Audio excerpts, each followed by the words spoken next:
Aujourd'hui, nous allons voir la domination de l'Europe par Napoléon. Alors, effectivement, par ses victoires militaires, Napoléon acquiert un grand prestige. On peut parler par exemple de la bataille d'Austerlitz en 1805.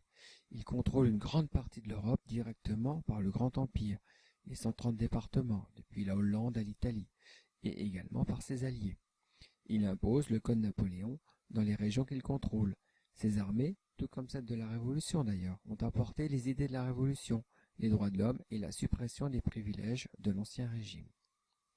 Mais les conquêtes militaires et la domination sur l'Europe vont à l'encontre des idées de la Révolution, puisqu'elles ne respectent pas le droit des peuples à disposer d'eux-mêmes.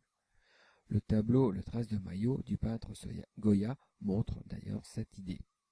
En conclusion, on peut donc dire que les ambitions de Napoléon se heurtent aux monarchies anciennes et à l'aspiration des peuples d'être indépendants.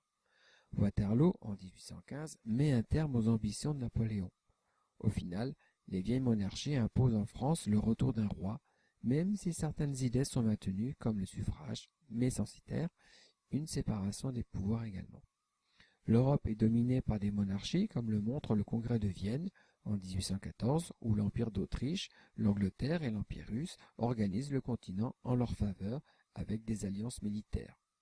Toutefois, les idées restent et agitent tout le XIXe siècle la France et l'Europe, l'égalité sociale et économique et l'idée de nation. Created using Powtoon.